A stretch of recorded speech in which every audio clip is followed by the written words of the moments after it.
étude Odoxa, 83% des sondés seraient hostiles à un report de l'âge légal de départ à la retraite à 64 ans. Aussi, 2/3 des sondés, cette fois selon une enquête Elabe, soutiendraient le mouvement d'opposition à la réforme gouvernementale. Alors, quelles sont les raisons profondes d'une telle opposition? Que révèle-t-elle de notre rapport au travail? Ce sont les questions que Réforme a choisi d'aborder dans le numéro de cette semaine, alors que jeudi ont lieu des grèves massives. Selon Monica Keisler, responsable des politiques sociales à l'OCDE, l'âge de départ à la retraite est symbolique, d'autant plus en France où la retraite à 60 ans est considérée comme un acquis social et demeure, en quelque sorte, un idéal. Et puis, ce n'est pas à la une de Réforme, mais nous avons appris le décès de sœur Andrée, doyenne française de l'humanité. Je vous invite à lire le portrait que Réforme publiait dans ses pages en 2018 et à le retrouver donc en ligne sur réforme.net. Bonjour à tous, cette semaine dans l'hebdomadaire La Vie, nous publions un dossier sur l'Arménie et sur la guerre oubliée qui se joue dans ce petit pays coincé entre la Turquie, l'Iran et l'Azerbaïdjan. Depuis leur défaite en 2020, les Arméniens vivent sous la pression de l'Azerbaïdjan et de la Turquie, deux voisins qui aimeraient bien annexer ce tout petit pays chrétien, et notamment cette partie du Haut-Karabakh qui fut arménienne avant que Staline ne l'intègre à l'Azerbaïdjan. Ce territoire, peuplé majoritairement d'Arméniens, a arraché son indépendance en 1991 à la suite de la chute de l'URSS. Mais avec l'appui de la Turquie, Bakou a entrepris de regagner ce territoire au prix d'une guerre éclair menée entre septembre et novembre 2020. L'Azerbaïdjan profite également aujourd'hui de la faiblesse de l'allié historique de l'Arménie, la Turquie, occupée par sa guerre en Ukraine, pour rompre régulièrement le cessez-le-feu. L'Arménie est-elle donc condamnée à être oubliée et dépecée, ou arrivera-t-elle à se relever? Une semaine durant, la vie a vécu au milieu de ce peuple qui ne demande que la paix et le respect de l'intégrité de son territoire. C'est ce dossier que nous vous proposons cette semaine, un dossier à retrouver en kiosque sur notre site internet et notre application mobile. Bonne semaine à tous. Bonjour, à la une de France Catholique cette semaine, Saint François de Sales. 400 ans après sa mort, c'est un modèle d'évêque.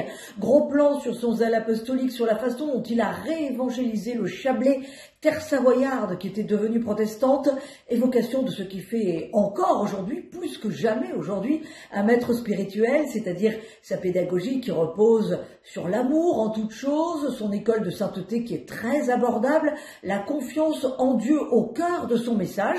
Et puis pour comprendre justement ce message, eh bien, reportage à Nantes au sein de la communauté des religieuses de la Visitation qui connaît un renouveau. L'ordre de la Visitation fondé par Saint François de Sales, il en a confié les clés à son amie Sainte Jeanne de Chantal. Et puis toujours pour suivre le grand Saint François de Sales, eh bien France Catholique vous propose un voyage en Haute-Savoie, dans les églises baroques, un patrimoine enchanteur, notamment à Saint-Nicolas-de-Véros ou à Notre-Dame de la Gorge, un patrimoine qui reflète la reconquête catholique voulue par celui qui sillonnait sans cesse son diocèse et qui était l'évêque de Genève.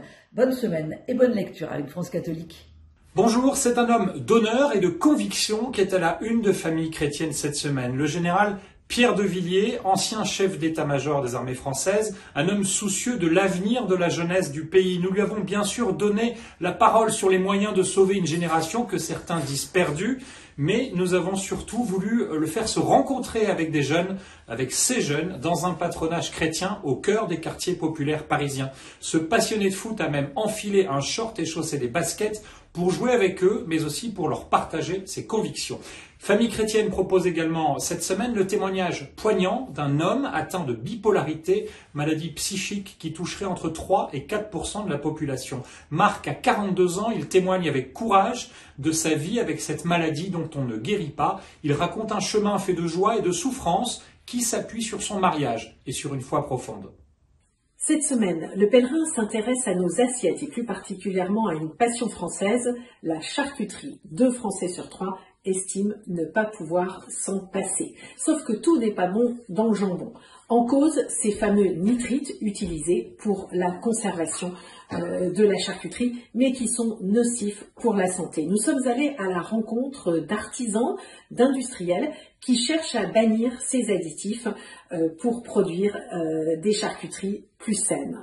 Dans ce numéro, nous vous proposons aussi une longue conversation autour de Charles Péguy à l'occasion des 150 ans de la naissance de l'écrivain avec son arrière-petit-fils Olivier Péguy et Claire Dodin, spécialiste de son œuvre.